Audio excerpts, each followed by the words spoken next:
Hello friends, you are most welcome in our channel Economics Track. So today in this given video we will discuss about demand. The concept of demand was first given by Alfred Marshall in the year 1890s in his famous book Principle of Economy, right? So हमारे लिए जानना बड़ा दिलचस्प होगा कि demand आखिर कहते किसे हैं। ये डिमांड जो वर्ड ये है क्या, किसे कहते हैं आखिर डिमांड। तो देखिए जो डिमांड है हम अपनी निजी जिंदगियों से जोड़ कर देखें तो क्या हम कह सकते हैं कि जब हम मार्केट के अंदर किसी खास पर्टिकुलर गुड्स एंड सर्विसेज का डिमांड करते हैं, किसी चीज़ को लेते हैं, तो क्या वास्तव में वही डिमांड है? बिल्कुल, डिमांड एक्चुअली हम उसे ही कहते हैं, क्योंकि यदि आप किसी भी पर्टिकुलर गुड्स एंड सर्विसेज को खरीद रहे हैं तो आपके पास तीन चीज़ों का होना बड़ा ही आवश्यक है। यदि ये तीन चीज़ ना हो तो शायद एक डिमांड बनेगी ही नहीं। जो हमारी डिज़ायर है वो पहली चीज़ है। डिज़ायर यानी कि हम इच्छा रखते हो, हम चाहते रखते कि भाई हमें ये पर्टिकुलर गुड्स एंड सर्विसेज चाहिए ही चाहिए। तो सबसे पहले हम किसी चीज़ को लेते तो उसके लिए हमारे पास डिज़ायर होनी चाहिए, नहीं मुझे वो चाहिए, वो मेरी आवश्यकता है, वो मेरी नीड्स है। तो डिमांड को डिमांड बनने के लिए पहले डिज़ायर होना अति आवश्यक है, राइट। जो दूसरी चीज़ है वो है एबिलिटी टू पे, राइट। यानी कि जो बंदा जो कुछ खरीदना चाहता है मार्केट के अंदर वो एबल होना चाहिए, एबिलिटी होना चाहिए उसके पास पेमेंट की। सपोज दैट यदि वो मार्केट के अंदर एक मार्कर लेने के जा रहा है तो इस मार्कर की जो प्राइस है मार्केट के अंदर, उस प्राइस पे वो जब खरीदेगा तो पॉकेट के अंदर उसके पास कितने होने चाहिए, उतनी पैसे होने चाहिए जितने वो मार्कर आ जाए। मान लीजिए 50 रुपये इसके दाम है तो उस बंदे के पास 50 रुपये होने चाहिए, तब जाकर वो उस चीज़ को खरीद सकता है। यही कहते हैं, इसे कहते हैं हम एबिलिटी टू पे, यानी कि क्षमता होनी चाहिए खरीदने की। उसके पॉकेट में उतने पैसा होने चाहिए जिससे वो मार्कर खरीद सके। यदि इस मार्कर की 50 रुपये मैंने कहा कि दाम है, तो यदि उसके पास 30 रुपये है उस वक्त डिमांड उसकी फेल कर जाएगी, वो डिमांड जाहिर नहीं कर सकता उस वक्त। यदि उसके पास 50 रुपये है पॉकेट में और इस मार्कर की भी जो मूल्य है वो है 50 रुपये, उस वक्त क्या होगी, वो डिमांड अपनी दूसरी स्टेप को क्रॉस करेगा, ठीक है। अब दूसरी स्टेप के बाद हम देखते हैं तीसरी स्टेप क्या कहती है। तीसरी स्टेप कहती है कि विलिंगनेस टू पे, यानी वह उसके पास ताकत होनी चाहिए कि वो उस मार्कर को लेकर बदले में पैसा दे दे मार्केट के अंदर, ठीक है। यानी कि जब वो उसके पास विलिंगनेस होनी चाहिए, उसका इच्छा होनी चाहिए, इच्छा अनुसार वो पैसा दे दे भाई कि 50 रुपये इसकी दाम है, इसे मैंने लिया और वो बदले में पैसा दे दिया। तो वो इच्छा होनी चाहिए, उस ताकत होनी चाहिए कि पैसा वो दे दे। ऐसा बहुत लोग होते हैं कि जिनके पास पैसा होती है, ठीक है, पैसा होते हुए भी वो डिमांड जाहिर नहीं कर सकता है, क्योंकि इन तीनों ही चीज में कोई ना कोई चीज उसके पास ऐसा है जो नहीं है उसके पास। या तो डिजायर नहीं है, यदि विलिंगनेस और एबिलिटी होगी लेकिन डिजायर नहीं है, उस वक्त उसकी मांग जाहिर नहीं होगी, ठीक है। यदि उसके पास डिजायर है, विलिंगनेस भी है, but he have no ability to pay, तो उस वक्त भी डिमांड नहीं बनेगी, राइट। उसके बाद यदि हम ये कहें कि उसके पास डिजायर्ड भी है, उसके पास एबिलिटी टू पे भी है, but he have no willingness to pay, तो उस वक्त भी डिमांड जो है वो फेल कर जाएगी, राइट। अब देखिए इसकी जो डेफिनेशंस ये कहती है कि भाई it refers to particular quantity which buyers are willingness and able to buy on a given price during a given period of time. यहाँ हमें तीन चीज़ों के बारे में जानना बड़ा आवश्यक होगा हमारे लिए। एक क्या है, एक विलिंगनेस, राइट। ये विलिंगनेस मैंने जैसे कहा कि विलिंगनेस होनी चाहिए, यानी उसके पास उतनी क्षमता होनी चाहिए कि वो पे कर सके, ठीक है, राइट। अब देखते हैं और क्या होना चाहिए, एबिलिटी होना चाहिए, एबल होना चाहिए, यानी उसके पास उतनी पैसा होना चाहिए जिस पैसा को देकर बदले में वो क्या कर सके, अपनी डिमांड को जाहिर कर सके, ठीक है। ये उसका क्या है, एबिलिटी है, जिसे मैंने क्या लिखा है, एबल, राइट। अब क्या होना चाहिए, एक गिवन प्राइस होना चाहिए, राइट। एक प्राइस का होना बड़ा ही आवश्यक है। यदि प्राइस हो तभी तो हम डिमांड करेंगे उस चीज का। किसी चीज को हमको लेने के लिए कोई कीमत देनी पड़ती है, कोई मूल्य देनी पड़ती है मार्केट के अंदर। उस वक्त क्या होनी चाहिए, एक पर्टिकुलर प्राइस होनी चाहिए जिस प्राइस पर वो डिमांड को जाहिर कर सके, उसे कहते हैं गिवन प्राइस होनी चाहिए। और एक पर्टिकुलर पीरियड होना चाहिए, गिवन पीरियड होना चाहिए जिस समय वो उस चीज़ को खरीद सके। तो बेसिकली ये है डिमांड का मतलब, अर्थ, जिसे हम डेफिनेशन भी कह सकते हैं। ठीक है, तो ये थी डिमांड की एक मोटा मोटी परिभाषा। अब जैसा कि मैंने कहा कि और मैं बेहतरीन से इसे और बताता चलूँ, तो सपोज दैट कि एक बड़ा धनवान व्यक्ति है, ठीक है, वो एक मोटरसाइकिल खरीदना चाहता है। अब वो मोटरसाइकिल तो खरीदना चाहता है, पैसा भी उसके पास, डिजायर्ड भी है, लेकिन ताकत नहीं कि वो पैसा को त्याग सके। तो उस वक्त वो डिमांड नहीं कहलाएगी। भले उस धनवान व्यक्ति के पास बहुत सारा पैसा हो, ठीक है, उसकी इच्छा भी हो, डिजायर्ड भी हो, लेकिन उतनी उसकी कैपेसिटी नहीं है कि वो उस पैसे को त्याग सके उस मोटरसाइकिल के बदले में, तो ये डिमांड नहीं कहलाएगी, राइट। लेकिन यदि एक और पहलू इसका देखें हम, एक भिखारी है, ठीक है, बेघर से, बड़ा ही मेहनत कर रहा है, कुछ पैसे भीख के तौर पर से मिल जाते हैं, ठीक है। अब वो चाहता है कि भाई वो एक कार खरीदे, ठीक है, उसकी डिज़ायर्ड है कि वो कार खरीदे, उसके पास विलिंगनेस भी है कि उसके पास पैसा जब आ जाए वो खर्च कर दो, ताकत है उसके पास, ठीक है, लेकिन उसके पास एबिलिटी टू पे नहीं है। तो उसके पास एबिलिटी टू पे होना चाहिए। सपोज दैट एक कार की कीमत 10 लाख, तो उस भिखारी के पास उतने पैसे हैं नहीं, ठीक है। तो हमें क्या दिख रहा है यहाँ, कि हमें ये दिख रहा है कि डिजायर्ड भी है उस भिखारी के पास उस कार को खरीदने के लिए, ठीक है। साथ ही साथ क्या उसके पास विलिंगनेस भी है, लेकिन उसके पास एबिलिटी टू पे नहीं है, उसके पास उतना पैसा नहीं है जितने में वो कार आ जाए, ठीक है। तो ये भी डिमांड नहीं कहलाएगी। और वास्तव में डिमांड कहते किसे है वो देखिए। सपोज इट मेरे को एक मोटरसाइकिल चाहिए, ठीक है। अब मेरी डिजायर तो हो गई भाई कि मुझे मोटरसाइकिल चाहिए, ये हमारी डिजायर है। हमारे पास सपोज इट उस मोटरसाइकिल की कीमत है 1 लाख रुपए। अब मेरे पास 1 लाख रुपए भी है, यानी कि मेरी डिजायर तो कंप्लीट हो गई, ठीक है। दूसरी ओर मेरी जो एबिलिटी टू पे है 1 लाख मेरे पास है, वो भी कंप्लीट हो गई। और तीसरी और आखिर जो बात है जिससे डिमांड एक डिमांड बन जाए, वो है विलिंगनेस टू पे। अब मेरे पास विलिंगनेस टू पे भी, मेरे पास ऐसी ताकत है कि मैं उस 1 लाख रुपए को त्याग दूं, किसके बदले में, उस मोटरसाइकिल के बदले में। तो ये वास्तव में क्या कहलाती है, इसे एक डिमांड कहते हैं, ठीक है। अब हम जानते हैं कि भाई ये जो डिमांड है, ये डिमांड बहुत सारे ऐसे फैक्टर्स होते हैं, there are so many factors which affect demand, right. ऐसे बहुत सारे ऐसे फैक्टर्स होते, कारक होते हैं जो हमारी जो डिमांड है, हमारी जो मांग है, उसे सीधे तौर पर प्रभावित करते हैं। तो मैं उस जितने भी फैक्टर्स हैं उन सारे फैक्टर्स को मैं यहाँ पर पहले लिख लूँ, फिर समझाता हूँ, ताकि टाइम सेव हो जाए हमारा, ठीक है। तो पहले मैं उस फैक्टर्स को यहाँ लिख लेता हूँ, फिर हम इसे समझते हैं कि कौन सा आखिर वो फैक्टर है जो डिमांड को प्रभावित करती है, right. So this are the factor which affect demand, right. So first factor is price. ये जो मूल्य है, ये जो प्राइस है, वो डायरेक्टली इफेक्ट करती है किसको, सीधा तौर पर इफेक्ट करती है हमारे डिमांड को। सपोज दैट मार्केट के अंदर गुड्स एंड सर्विसेज के प्राइस बढ़ने लगते हैं, ठीक है, तो उस वक्त लोग क्या करेंगे, किसी चीज का डिमांड कम करेंगे, राइट। यानी सपोज दैट चीनी की कीमत है आज 50 रुपए किलो, और कल यदि यही कीमत बढ़कर हो जाती है 100 रुपए किलो, तो आप उसका कंजम्पशन कम करोगे, आप खरीदारी कम करोगे। तो क्योंकि क्या हो गई, चीनी बहुत काफ़ी महंगी हो गई। पहले 50 थी, लेकिन पहले 50 थी, कल कितनी हो जाएगी, 100 रुपये केजी। ये क्या दिख रही है कि जब प्राइस बढ़ती है तो लोग डिमांड कम करते हैं, बहुत सारी महंगी महंगी चीज़ें हो जाती है, हम डिमांड कम करते हैं। तो सीधे तो किसकी इफेक्ट कर रही है, हमारी डिमांड को इफेक्ट कर रही है। उसी तरह यदि प्राइस जो है हमारी बिल्कुल कम हो जाए किसी चीज़ की, तो लोग क्या करेंगे, लोग खरीदारी शुरू कर देंगे, ठीक है।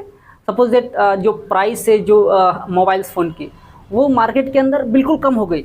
जो मोबाइल फ़ोन पहले 10,000 में मिलती थी, अब वही मोबाइल फ़ोन 7,000 रुपये दाम हो गई। लोग क्या करेंगे, तुरंत घरों से निकलेंगे कहाँ, मार्केट की ओर, और वो क्या करेंगे, उस मोबाइल का डिमांड करेंगे। यानी क्या दिख रहा है हमें, जो प्राइस है वो बढ़ जाती है तो लोग उसकी डिमांड कम करते हैं, लेकिन जैसे ही प्राइस कम होती है लोग दौड़े दौड़े मार्केट की ओर जाते हैं उस चीज़ को खरीदने के लिए। तो ये क्या कहलाती है, यही कहलाती है कि जो प्राइस जो सीधे तौर पर अफेक्ट कर रही है हमारी डिमांड को, राइट। दूसरी जो फैक्टर है वो है इनकम। इनकम किस तरह से हमारे डिमांड को अफेक्ट करती है वो समझिए बात को। सपोज दैट आपकी इनकम है 10,000 रुपये, ठीक है, तो आप गुड्स एंड सर्विसेज की डिमांड कर रहे हैं 7,000 रुपये की, लेकिन जैसे ही आपकी इनकम बढ़कर 20,000 रुपये हो गई, 10,000 से 20,000 रुपये हो गई, तो अब आप 7,000 जो कंजम्पशन पहले करते थे, लेकिन अब क्या करेंगे, अब उसको बढ़ा देंगे। क्यों? क्योंकि आपकी इनकम बढ़ चुकी है।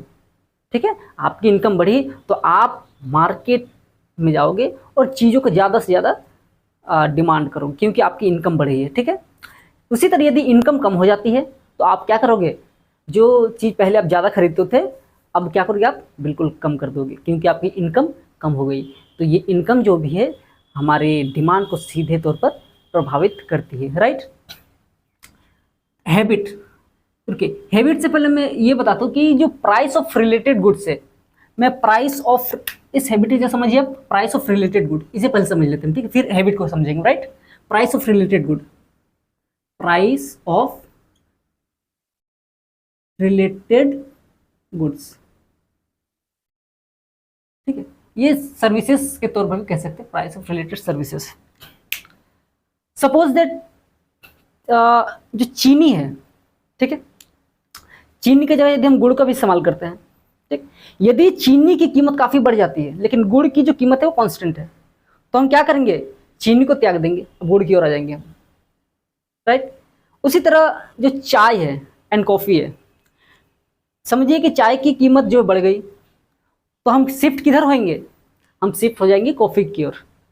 ठीक है, ये क्या कहलाती है? सब्स्टिट्यूट गुड्स कहलाती है, जिसे हम कहते हैं सब्स्टिट्यूट गुड्स। ठीक है, इसी के अंदर आती है एक, ये से बोलते हैं substitute good, substitute goods. Right. Substitute goods are the goods which are used in the place of each other. Right, यानी कि हम एक दूसरे की जगह पर उसे इस्तेमाल कर सकते हैं, एक को हटा के, अब वही चीज हमें सेम लेवल ऑफ सेटिस्फेक्शन देगी। सपोज इट चाय और कॉफी के जैसे मैंने बात किया, तो जितनी सेटिस्फेक्शन हमें चाय दे रही है उतनी ही सेटिस्फेक्शन कॉफी देगी, तो वही क्या कहलाएगी? सब्स्टिट्यूट गुड्स कहलाएगी। यानी कि हम एक दूसरे की जगह पर उसे इस्तेमाल कर सकते हैं। यदि चाय की कीमत बढ़ जाती है हम शिफ्ट हो जाएंगे कॉफी की ओर, यदि कॉफी की कीमत बढ़ जाती है तो हम चाय की ओर शिफ्ट कर जाएंगे। तो ये क्या है? सब्स्टिट्यूट गुड्स को दर्शा रही है। दूसरी कहलाती है complementary goods. Right.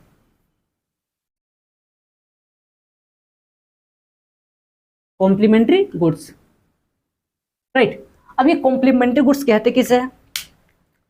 Complementary goods are the goods which are use together, यानी कि जिसे हम एक साथ इस्तेमाल करते हैं। Suppose that car and petrol, यदि कार की कीमत बढ़ गई, यदि कार की कीमत बढ़ गई लोग क्या करेंगे? कार को कम खरीदेंगे। वही पेट्रोल की डिमांड क्या हो जाएगी? कम हो जाएगी, क्योंकि जब लोग कार ही नहीं खरीदेंगे तो पेट्रोल की डिमांड तो कम होनी ही है। उसी तरह यदि पेट्रोल की जो प्राइस बढ़ गई मार्केट के अंदर, तो लोग क्या करेंगे? कार को कम खरीदेंगे, क्योंकि कार से ही तो पेट्रोल चलती है भाई, सॉरी, पेट्रोल से ही तो कार चलती है। तो कहने से मेरा तात्पर्य यह है कि जो ऐसे गुड जो जॉइंटली इस्तेमाल किए जाते हैं उसमें किसी तरह का प्राइस में उतार चढ़ाव आता है तो सीधे तौर पर उसकी डिमांड पर उसकी इफेक्ट करती है। ठीक है, यह थे प्राइस ऑफ रिलेटेड गुड्स, यानी कि एक सब्स्टिट्यूट गुड्स है और दूसरी है कॉम्प्लीमेंट्री गुड्स। सब्स्टिट्यूट गुड जो है वो मैंने कह दिया कि जो एक दूसरे के स्थान पर इस्तेमाल किए जा सकते हैं, और जो कॉम्प्लीमेंट्री गुड्स है वो एक साथ इस्तेमाल किए जा सकते हैं, जॉइंटली इस्तेमाल किए जा सकते हैं। राइट, उसे ही कहते हैं हम लोग कॉम्प्लीमेंट्री गुड्स। राइट। अब देखते हैं हैबिट। जो लोगों की हैबिट है वह सीधे तौर पर प्रभावित किसको करती है? डिमांड को प्रभावित करती है। अब किसी को सिगरेट की हैबिट है, ठीक है, तो उस हैबिट की वजह से वो क्या डिमांड करेगा? उस सिगरेट को डिमांड करेगा। किसी को कोल्ड ड्रिंक्स की काफ़ी हैबिट है, ठीक है, तो वो क्या करेगा? उस कोल्ड ड्रिंक का डिमांड करेगा। यानी कि हैबिट जो है वो सीधे तौर पर प्रभावित कर रही है हमारी डिमांड को। राइट। Then taste. कोई बंदा है जो चिकन काफ़ी पसंद करता है जिस समय, ठीक है, तो वो क्या डिमांड करेगा? चिकन की डिमांड करेगा। वो क्यों डिमांड कर रहा है? क्योंकि उसके टेस्ट की वजह से, उसकी टेस्ट की वजह से वो चिकन का डिमांड कर रहा है मार्केट के अंदर। इसी तरह इकोनॉमी के अंदर बहुत सारे लोग हैं जिसे किसी न किसी का टेस्ट उसे पसंद है, उस टेस्ट की वजह से वो डिमांड करते हैं गुड्स एंड सर्विसेज का। राइट, उसे ही कहते हैं हम जो टेस्ट है वो डायरेक्टली इफेक्ट करती है हमारे डिमांड को। राइट। Then fashion. आज से यदि आप 50 साल पहले चले जाओ तो आप देखो कि धोती और कुर्ते का काफ़ी चलन होता था। क्यों? क्योंकि उस वक्त का वो फैशन था। लेकिन आज जब 50 साल बाद हम देख रहे हैं कि एक बहुत बड़ा तबका उसका इस्तेमाल नहीं करता है जो करता था पहले। तो ये क्या है, जो समय के साथ जो फैशंस का दौर बदलता है, जो फैशन का जो सिलसिला है वो चेंज होता है, उस सिलसिले की वजह से जो डिमांड है वो क्या करती है, प्रभावित करती है। वो डिमांड पर सीधा इफेक्ट पहुंचाती है, राइट। उसे कहते हैं हम लोग fashions which directly change the demand, right. Then season, आप जाड़े के मौसम में देखते होगे काफ़ी लोग मोटे कपड़े पहनते हैं, वहीं जब गर्मियों के मौसम में आ जाओ आप पतले पतले कपड़े पहनते हैं, राइट। तो ये क्या दिख रही है हमें, जो सीजन है, सीजन डिमांड को यहाँ पर प्रभावित कर रही है। जाड़े में लोग क्या डिमांड करेंगे, जाड़े में लोग गर्म कपड़े की डिमांड करेंगे, ठीक है। तो ये डिमांड दिख रही है, क्यों ये डिमांड जाहिर हो रही है, वो सीजन की वजह से, राइट। फिर गर्मी आ गई, गर्मी में लोग पतले कपड़े इस्तेमाल करते हैं, ठीक है। ये भी क्या है, सीजन की वजह से डिमांड आ रही है ना। गर्मी में लोग कोल्ड ड्रिंक्स का इस्तेमाल करते हैं काफ़ी, तो ये क्या डिमांड जाहिर हो रही है किसकी वजह से, सीजन की वजह से, राइट। तो ये थी सीजन। अब देखते हैं पॉपुलेशंस। पॉपुलेशन सपोज दैट आज से 50 साल पहले सपोज दैट भारत की मान लीजिए पॉपुलेशन थी, जो भी पॉपुलेशन थी, कम पॉपुलेशन थी मान लीजिए, तो उस कम पॉपुलेशन में लोग की जरूरियात भी कम थी। कंट्री के अंदर जो प्रोडक्शंस होती थी वो भी ऑन एन एवरेज होती थी। लेकिन जैसे ही पॉपुलेशंस बढ़ गए तो उस पॉपुलेशंस को फीड करने के लिए, उस पॉपुलेशंस को के डिमांड को फुलफिल करने के लिए क्या होने लगे, प्रोडक्शंस बढ़ने लगे। क्यों प्रोडक्शंस बढ़ रहे हैं, जब प्रोडक्शंस बढ़ते हैं तो डिमांड बढ़ते हैं, ठीक है। ये प्रोडक्शंस और डिमांड क्यों बढ़ रहे हैं, क्योंकि पॉपुलेशंस बढ़ रही है कंट्री के अंदर, इकोनॉमी के अंदर, ठीक है। तो उस पॉपुलेशंस के बढ़ने के साथ क्या होता है, कंट्री के अंदर क्या होती है, डिमांड बूस्ट करती है, ठीक है। तो ये है पॉपुलेशन। अब डिस्ट्रीब्यूशंस ऑफ इनकम, अब डिस्ट्रीब्यूशंस ऑफ इनकम कंट्री के अंदर सुचारू रूप से चले तो ठीक है, ठीक है। लेकिन डिस्ट्रीब्यूशंस ऑफ इनकम जो है अच्छे से ना चले तो वो डिमांड को सीधा प्रभावित करती है, ठीक है। यानी कि डिमांड जो है वो भी प्रभावित होती है किसकी वजह से, डिस्ट्रीब्यूशंस ऑफ इनकम, राइट। अच्छे ढंग से इकोनॉमी के अंदर डिस्ट्रीब्यूशंस ऑफ इनकम हो तो डिमांड भी काफ़ी राइज करती है। लेकिन जब आपकी कंट्री के अंदर डिस्ट्रीब्यूशंस ऑफ इनकम सही तरीके से ना हो, सुचारू रूप से ना हो, तो वो सीधे तौर पर प्रभावित करती है किसको, डिमांड को प्रभावित करती है। देन इकोनॉमिक सिचुएशंस, अब इकोनॉमी में बहुत सारी सिचुएशंस आती है, जैसे डिप्रेशंस की आती है, फिर बूम की सिचुएशंस आती है, ठीक है। तो इन सारी सिचुएशंस में क्या होती है, डिमांड सीधे तौर पर प्रभावित होती है। सपोज दैट कंट्री के अंदर इन्फ्लेशन से मुद्रास्फीति है, तो उस वक्त क्या होगी, उस वक्त लोगों के पास बहुत सारे पैसे होते हैं मुद्रास्फीति के समय। इस बात को ध्यान में रखनी, जो इन्फ्लेशन का सिचुएशन है उस समय लोगों के पास बहुत सारी पैसे होती है, उस पैसे से लोग क्या करते हैं, बहुत डिमांड करते हैं चीज़ों का, ठीक है। तो क्या दिख रही है हमें कि इकोनॉमी की जो कंडीशंस है, उस कंडीशंस की वजह से लोग के डिमांड में चेंजेस आ रही है, देखने को मिल रही है। लोग की डिमांड चेंज कर रही है किसकी वजह से, इकोनॉमिक की सिचुएशंस की वजह से। उसी तरह जब डिप्रेस्ड इकोनॉमी हो, ठीक है, इकोनॉमी बिल्कुल गर्त पे जा रही हो, उस वक्त क्या होता है, लोगों की डिमांड गिरने लगती है। लोगों के पास पैसे नहीं होते कि वो डिमांड को जाहिर करें। जब लोगों के पास पैसे नहीं होते तो वो चीज़ों की, गुड्स एंड सर्विसेज की प्रोडक्ट कंजम्पशन से बचेंगे, ठीक है। यानी उनके पास पैसे नहीं हो कि वो गुड्स एंड सर्विसेज का कंजम्पशन करें, राइट। इकोनॉमिक सिचुएशन ये थी। अब देखते हैं एक्सपेक्टेशंस। सपोज दैट कल नमक की कीमत 2000 रुपये किलो हो जाएगी, तो आज लोग क्या करेंगे, नमक की खूब डिमांड करेंगे, क्योंकि लोगों को लग रहा है कि भाई एक्सपेक्ट कर लोग, नहीं ऐसा हो सकता, नमक की कीमत 2000 रुपये, आज जो 10 रुपये किलो 20 रुपये किलो है नमक की कीमत, वही नमक की कीमत कितनी हो जाएगी, 2000 रुपये किलो। लोग क्या करेंगे, डिमांड करेंगे, मार्केट की दौड़ेंगे लोग, किस चीज़ के लिए, नमक के लिए। तो नमक की क्या होगी, डिमांड बढ़ जाएगी। तो लोगों की एक्सपेक्टेशंस भी सीधे तौर पर प्रभावित करती है किसको, डिमांड को, राइट।